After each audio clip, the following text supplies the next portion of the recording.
Matthieu chapitre 28.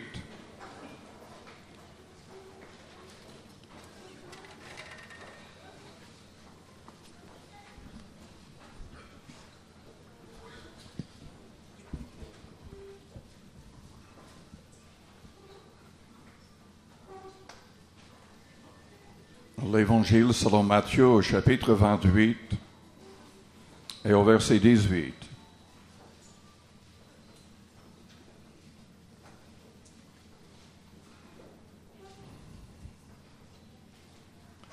Jésus s'étant approché leur parla ainsi: tout pouvoir m'a été donné dans le ciel et sur la terre. Allez faire de toutes les nations des disciples, les baptisant au nom du Père, du Fils et du Saint-Esprit, et enseignez-leur à observer tout ce que je vous ai prescrit. Et voici, je suis avec vous tous les jours jusqu'à la fin du monde. Père céleste, nous te louons, nous te bénissons pour cette parole. Seigneur, que toute personne ici soit un véritable disciple. Mettons en pratique tous les commandements du Christ. Donne-nous cette force au nom de Jésus. Amen. Vous pouvez vous asseoir.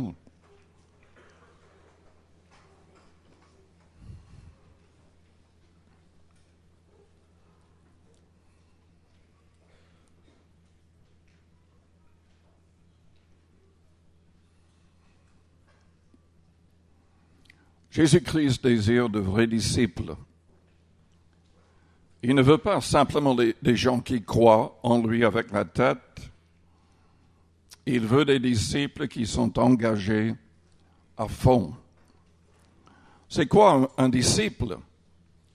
C'est quelqu'un qui est tout d'abord discipliné. Une personne qui suit véritablement le maître, qui veut être comme le maître. Jésus-Christ était sans péché. Vouloir être comme le maître en premier, c'est vouloir vaincre le péché en tout temps. C'est ne pas être lié par le péché ou par des habitudes mauvaises. Être comme le maître, c'est aimer en tout temps, même ses ennemis. De la croix, il a prié: Père, pardonne-leur, car ils ne savent ce qu'ils font. Est-ce que vous pardonnez les gens qui vous maltraitent, qui veulent même votre vie? Jésus est notre modèle. Ce matin, je voudrais parler de la vie de disciple.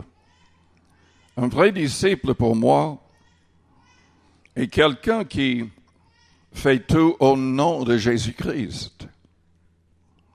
Dans Colossiens, au chapitre 3, verset 17, nous sommes invités à tout faire au nom de Jésus-Christ, qui signifie tout faire selon son autorité, selon sa volonté. Il y a beaucoup trop de chrétiens qui ne comprennent rien du tout à l'égard de la vraie vie de disciples. Il y a des gens qui ont leurs propres ambitions, qu'il s'agisse d'ambitions mondaines ou d'ambitions même spirituelles. Mais ce sont leurs ambitions qui ne viennent pas du tout de la volonté de Dieu. En fait, souvent, ces personnes ne cherchent même pas la volonté de Dieu. Ces gens prient: Seigneur, je veux faire ceci ou cela, bénis mon projet. Mes amis, Dieu se fiche de vos projets. Il cherche des disciples qui vont chercher ses projets. Dieu a un plan pour votre vie. Il a un plan. Son plan n'est pas forcément votre plan. En général, ce n'est pas du tout votre plan. Et c'est à nous de chercher sa volonté pour connaître son plan.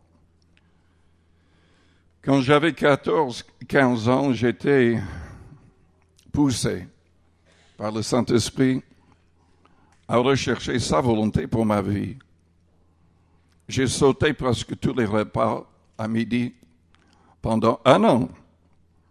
Je priais, je cherchais sa face.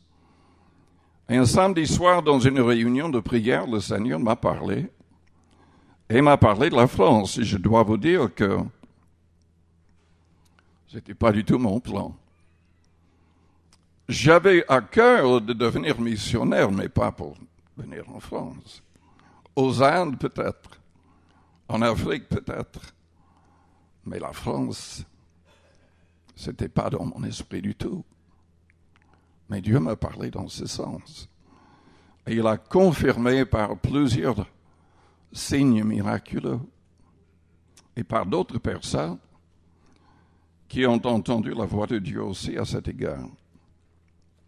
Dieu a son plan à lui. Pierre ne voulait pas le plan du Seigneur. Quand Jésus-Christ lui a parlé du fait qu'il serait un martyr, il n'était pas très enchanté. Et regardant Jean de loin, il a dit, Seigneur, et qu'est-ce qui va arriver à Jean? Parce que les apôtres pensaient que le Seigneur préférait Jean. Jésus a simplement dit, mais ce n'est pas tes oignons. Il n'a pas dit exactement comme cela. Mais j'aime cette expression en français.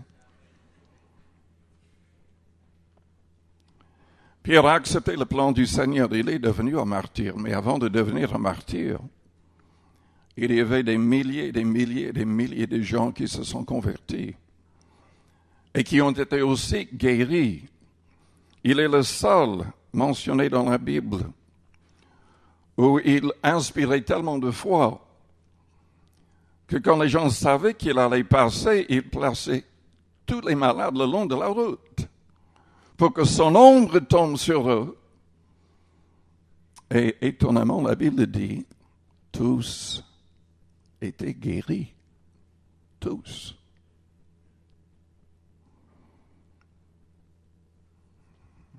Les vrais disciples cherchent à tout faire au nom de Jésus-Christ. Dans l'Évangile selon Luc, au chapitre 14, au verset 25, de grandes foules faisaient route avec Jésus. Il se retourna et leur dit, « Si quelqu'un vient à moi, sans me préférer à son père, sa mère, sa femme, ses enfants, ses frères, ses sœurs, et même à sa propre vie,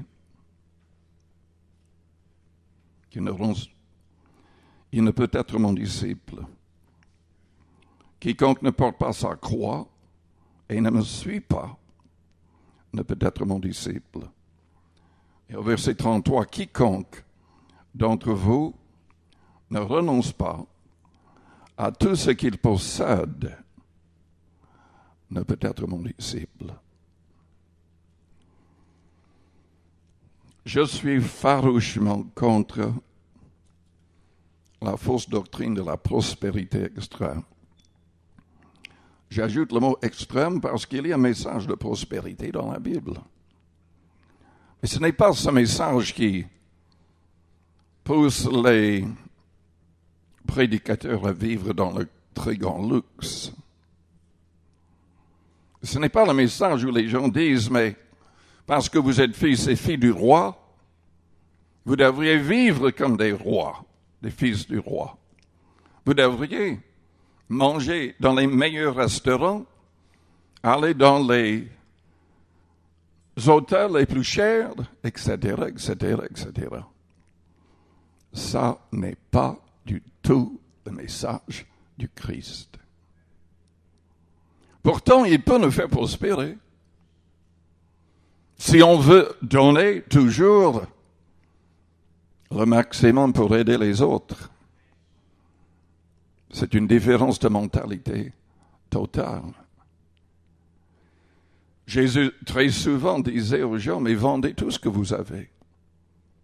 Donnez-le aux pauvres.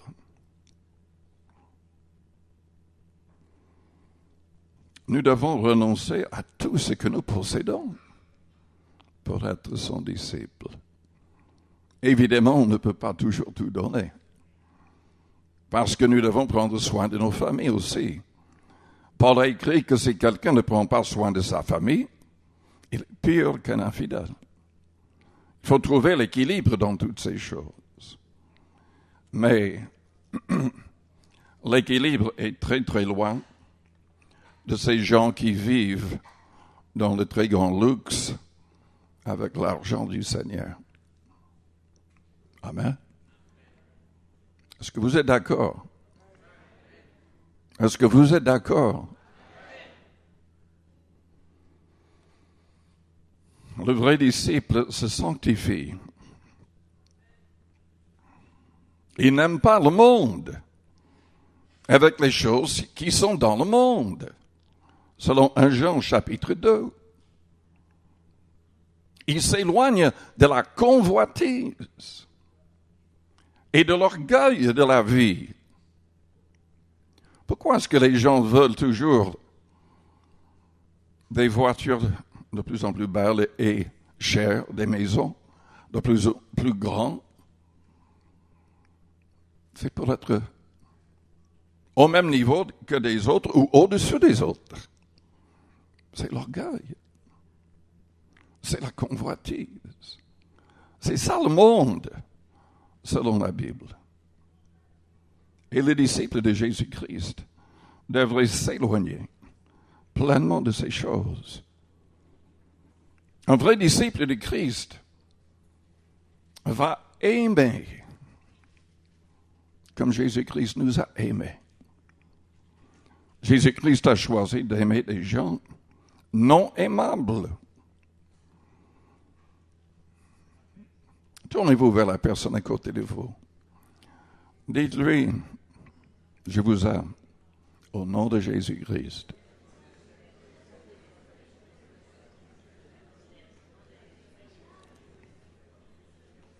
On pourrait ajouter, et je sais que vous n'êtes pas toujours aimable, mais on ne va pas le faire. On ne va pas le faire. Parce que nous devons aimer si les gens sont aimables ou pas. Amen.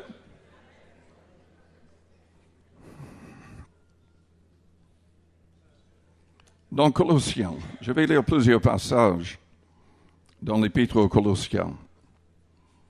Au chapitre 3,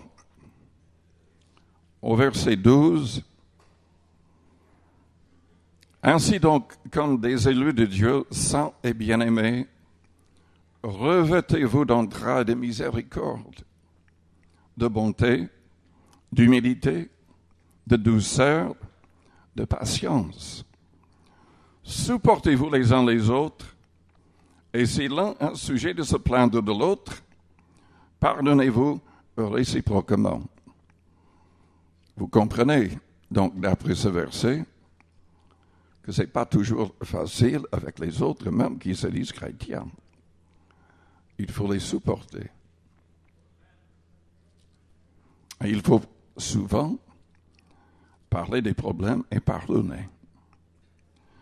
Pardonnez-vous réciproquement. De même que Christ vous a pardonné, pardonnez-vous aussi. Et par-dessus toutes ces choses, revêtez-vous de la charité, de l'amour, qui est le lien de la perfection. Et que la paix de Christ, à laquelle vous avez été appelés pour former un seul corps, règne dans vos cœurs. Et soyez reconnaissants. Le vrai disciple de Christ fait tout pour le Christ.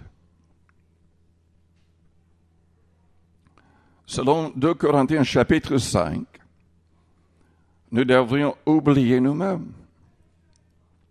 Nous ne devrions plus vivre pour nous-mêmes, mais pour celui qui est mort et ressuscité pour nous. C'est ce que Paul a fait. C'est ce que tous les apôtres ont fait. C'est ce que les premiers chrétiens faisaient. Ils faisaient tout.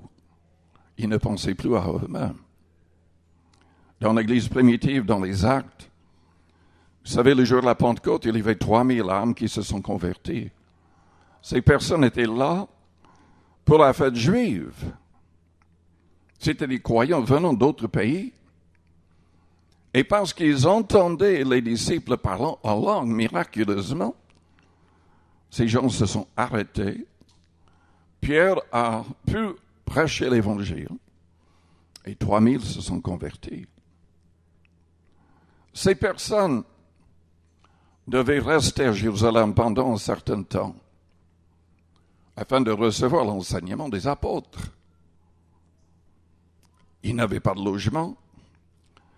Ils sont venus avec assez d'argent pour les quelques jours de la fête juive, mais ils n'avaient pas plus.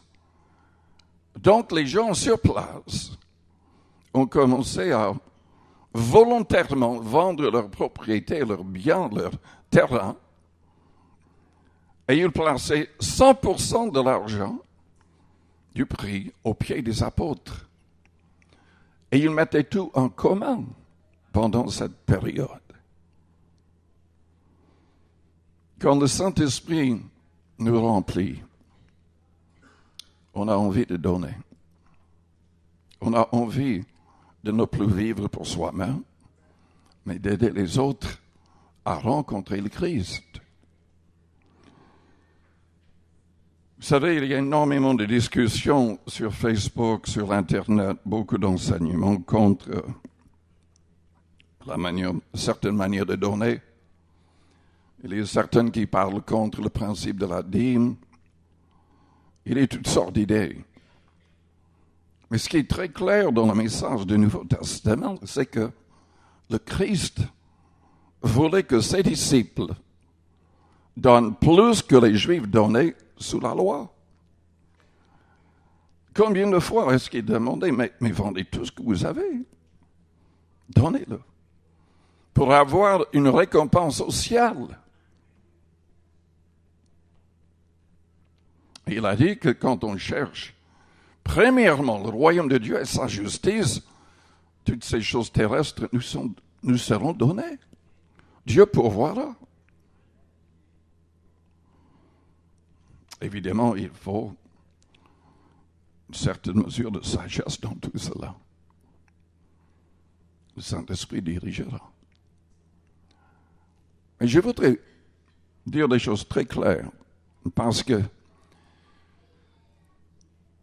les chrétiens se font très très mal en parlant contre des principes qui sont pleinement bibliques.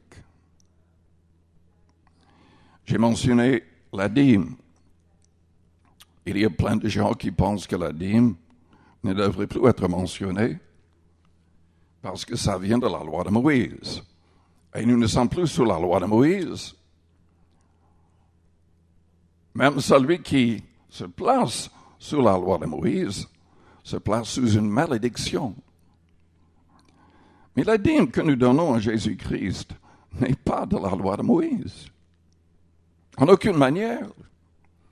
Si vous étudiez Hébreux chapitre 7, surtout le verset 8, 12 et 25, vous allez comprendre que Jésus-Christ, oui aussi chapitre 8 au verset 4, Jésus-Christ ne pouvait même pas être notre sacrificateur ou souverain sacrificateur sous la loi de Moïse. Mais il est devenu notre sacrificateur selon l'ordre de Melchizedek depuis qu'il est monté au ciel, là où il intercède auprès du Père pour nous. Et il est entré dans ce lieu céleste avec son propre sang. Il s'est donné une fois pour toutes.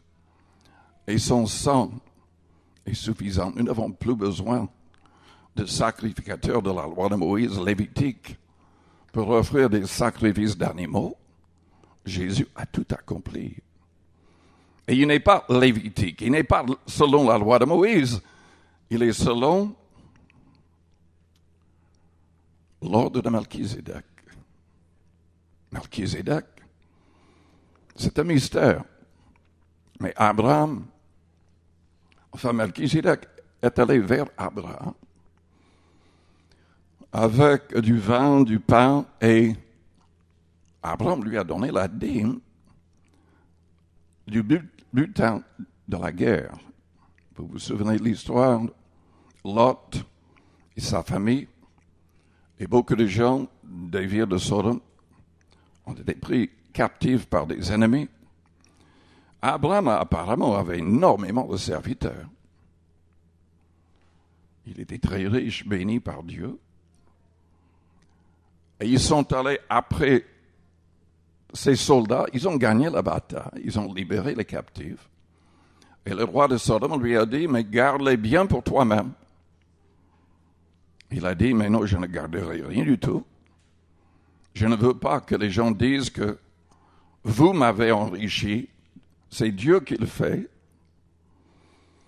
Mais il a quand même donné la dîme de cet argent. Comme s'il disait, mais tous devraient donner la dîme. Comprenons qu'à cette époque, il n'y avait pas de loi. La loi de Moïse a été donnée 430 années après. Il y a des gens qui raisonnent faussement, qui imaginent toutes sortes de choses, qui, en parlant contre la dîme, disent, mais Abraham, c'est la première fois et la dernière fois qu'il a donné la dîme, et ce n'était pas son argent. Si c'est vrai, comment ça se fait qu'il a donné même cette fois-là? Pourquoi est-ce qu'il donnerait à un étranger la dîme de l'argent qui ne lui appartenait même pas, s'il n'avait pas déjà l'habitude de le faire? Et pourquoi est-ce que Jacob, plus tard, voulait donner la dîme, s'il ne suivait pas le modèle d'Abraham? De toutes les manières, peu importe ce que Abraham ou ce que Jacob ont fait. Si vous lisez Hébreux chapitre 7 ou verset 8, la Bible dit clairement que celui dont il est attesté qu'il est vivant reçoit la dîme aujourd'hui. Et c'est celui est Jésus-Christ. Cette personne est Jésus-Christ. Selon le verset 25, c'est lui qui est vivant dans le ciel, intercédant pour nous, selon l'ordre de Melchizedek. Moi, j'ai une manière très claire de voir les choses. Nous devrions donner plus que la dîme. Tout vrai disciple va chercher à prospérer par le travail afin de pouvoir donner plus que la dîme. Et surtout aussi pour aider les pauvres. Mais la dîme, 10% de nos biens, de notre salaire, devrait être donnée pour une seule chose précise. Selon 1 Corinthiens chapitre 9, au verset 13 et 14. Paul, parlant de Jésus-Christ, a dit que le Seigneur avait ordonné à ses disciples de vivre de l'Évangile, mais il fait la comparaison entre ce que les sacrificateurs de l'Ancien Testament recevaient, enfin, ils vivaient de la dîme et des offrandes, et ce que ses disciples devaient recevoir. Il y a des gens qui disent, mais nous sommes tous sacrificateurs. Donc, l'idée de la dîme, ça n'a aucun sens. Mais Jésus n'a jamais dit de donner la dîme à des sacrificateurs. Il a dit de soutenir ceux qui prêchent l'Évangile. Ceux qui sont véritablement dans le ministère, selon Éphésiens 4 et au verset 11. Je vais le lire, 1 Corinthiens 9, au verset 13 et 14. Il y a énormément de gens qui ne comprennent pas même la vie de l'apôtre Paul. Vous savez, quand on est un vrai disciple, si on a de l'argent ou pas, on prêche l'Évangile. Si on doit travailler, on travaille. Moi, j'ai travaillé longuement. J'ai travaillé avec des pasteurs qui ont travaillé toute leur vie, plutôt que de recevoir un salaire de l'Église, pour différentes raisons.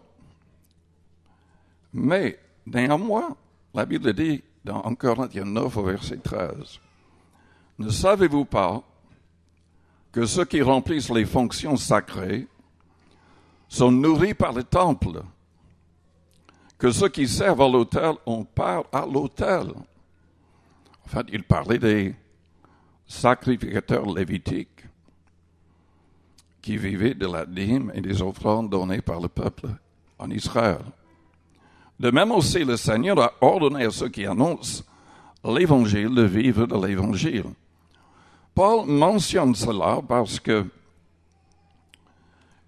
dans certaines villes, comme à Corinthe, il ne recevait pas de salaire, en tout cas de cette Église, de ce groupe de personnes.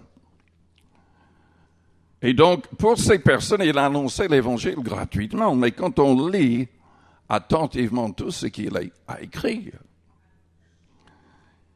c'est parce qu'il recevait un salaire d'autres églises. Et parfois, même quand cet argent n'arrivait pas à temps, il faisait des tentes, parce qu'il savait fabriquer des tentes, et il les vendait. Il s'occupait non pas uniquement de ses propres besoins, mais il avait tout un groupe de collègues qui voyageaient avec lui. On fait ce qu'on doit faire pour annoncer l'Évangile, mais c'était, selon le verset 13 et 14, la volonté du Seigneur. Que les gens soient libres la plupart du temps grâce aux offrandes. Qu'ils ne soient pas obligés de travailler tout le temps en dehors de l'Église. Pour moi, la dîme devrait être utilisée principalement pour envoyer de vrais gagneurs d'âmes, des prédicateurs choisis par le Christ, ayant les différents ministères d'Éphésiens chapitre 4. Quand on donne plus, ça doit être conduit par le Saint-Esprit pour un projet, pour l'évangélisation, pour aider les vrais pauvres. Mais il ne faut pas aider tout le monde. Il ne faut pas aider tout le monde.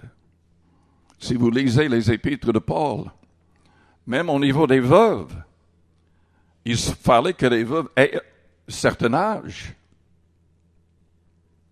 qu'elles aient vécu avec un seul mari. Et si elles avaient des enfants, c'était aux enfants de prendre soin, et non pas de l'Église. Il y a toutes sortes de directions données par les apôtres dans le Nouveau Testament.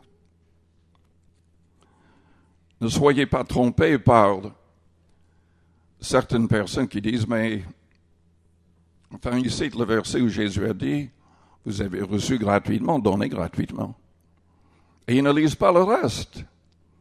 C'est dans le reste où nous voyons que les disciples devaient partir sans argent, qui devaient trouver dans la ville quelqu'un de digne, en fait, quelqu'un qui a assez d'argent pour les soutenir. C'est toute l'idée. Ils devaient rester dans cette maison tout le temps de leur séjour dans cette ville. Dieu peut toucher le cœur des gens qui peuvent soutenir les ministères. Mais les vrais disciples se laisseront conduire par le Saint-Esprit. Paul prêchait l'Évangile gratuitement aux personnes nouvelles, mais il recevait un salaire venant d'autres églises en même temps.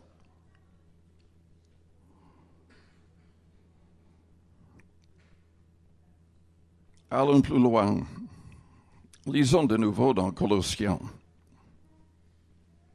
chapitre 3.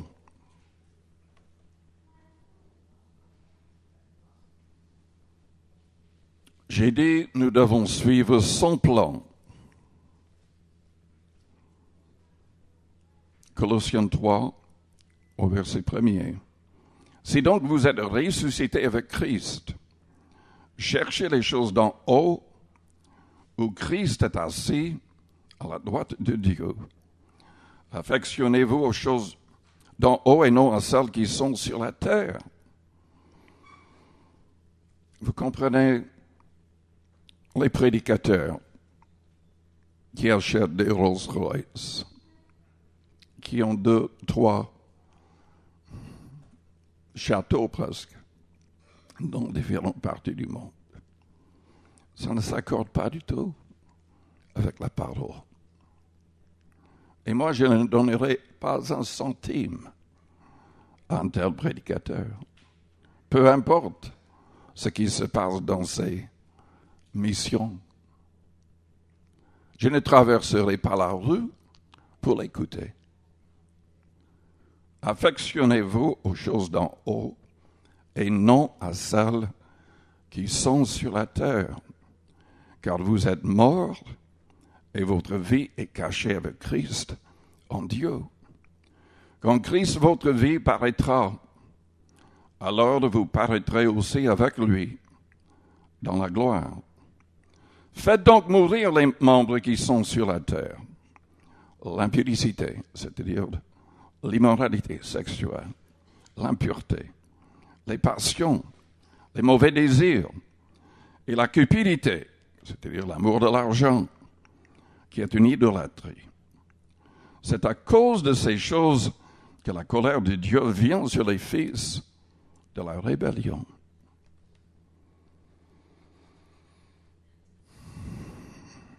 Un vrai disciple va tout faire pour la gloire du Seigneur Jésus-Christ.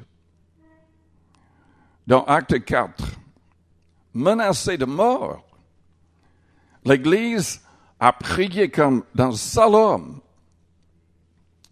Ils ont demandé qu'il y ait des signes, des prodiges, des miracles pour que le beau nom de Jésus-Christ soit élevé. Nous ne devrions pas élever notre nom ou notre Église, mais le Seigneur Jésus-Christ. De toutes les manières, c'est son Église, la vraie Église. L'Église n'est pas à nous. Nous sommes l'Église. Si nous marchons véritablement avec le Christ, un vrai disciple aura une vie de prière. Dans Colossiens chapitre 4, au verset 2, persévérez dans la prière. Veillez-y avec action de grâce. Priez en même temps pour nous, afin que Dieu nous ouvre une porte pour la parole, en sorte que je puisse annoncer le mystère de Christ pour lequel je suis dans les chaînes, et le faire connaître comme je dois en parler. Conduisez-vous avec sagesse envers ceux du dehors et rachetez le temps. Rachetez le temps. Est-ce que vous avez une vie de prière? Combien de temps est-ce que vous passez en prière? Le vrai disciple de Jésus-Christ va dépendre de la prière pour vaincre la tentation. Il va dépendre de la prière pour qu'il y ait justement des miracles. Quand il y avait le problème dans l'Église primitive, une division parce que certaines pensaient que leurs veuves, les orphelins, n'étaient pas soignés correctement. Les apôtres ont dit, mais choisissez 7 diacres pour s'occuper de cela. Nous voulons passer tout notre temps enseignant la parole et priant. Et Dieu les a bénis et livré toutes sortes de miracles, accomplis au travers des mains des apôtres, à cause de la prière, à cause de la persévérance dans la parole. Un vrai disciple va veiller sur ses paroles. Qu'est-ce qui sort de votre bouche? La Bible dit que la vie et la mort sont au pouvoir de la langue. Jésus nous a parlé de la parole de la foi. Que si nous disons quelque chose avec foi, sans douter, la chose s'accomplirait. Et nous devons prier de cette manière-là, avec cette sorte de foi. Mais ce qui sort de votre bouche est toujours négatif. Est-ce que cette chose-là va s'accomplir? Il y a des gens qui ont beaucoup plus de foi dans leurs paroles négatives que dans les paroles positives. Dans Colossiens 4, chapitre 4, verset 6, que votre parole soit toujours accompagnée de grâce, assaisonnée de sel, afin que vous sachiez comment il faut répondre à chacun. Dans l'Épître aux Éphésiens, chapitre 4, au verset 29, qu'il ne sorte de votre bouche aucune parole mauvaise, mais s'il y a lieu, quelques bonnes paroles qui servent à l'édification et communiquent une grâce à ceux qui l'entendent. N'attristez pas le Saint-Esprit de Dieu par lequel vous avez été scellés pour le jour de la rédemption. Que toute amertume, toute animosité, toute colère, toute clameur, toute calomnie et toute espèce de méchanceté disparaissent du milieu de vous. Soyez bons les uns envers les autres, compatissants, vous pardonnant réciproquement, comme Dieu vous a pardonné en Christ. Devenez donc les imitateurs de Dieu, comme des enfants bien-aimés, et marchez dans la charité, ou dans l'amour, à l'exemple de Christ, qui nous a aimés et qui s'est livré lui-même à Dieu pour nous, comme une offrande et un sacrifice de bonne odeur. Est-ce que vous comprenez pourquoi le mot amour est traduit par la charité? En fait, il y a plusieurs mots en grec pour amour. C'est parce que Dieu nous appelle, Jésus nous appelle à aimer comme il nous a aimés. C'est de la charité, parce qu'on ne la mérite pas.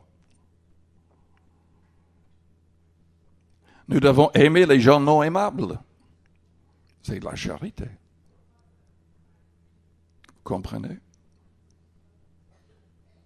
On doit dépasser nos sentiments et leur faire du bien. On doit prier pour nos ennemis. On doit les aider.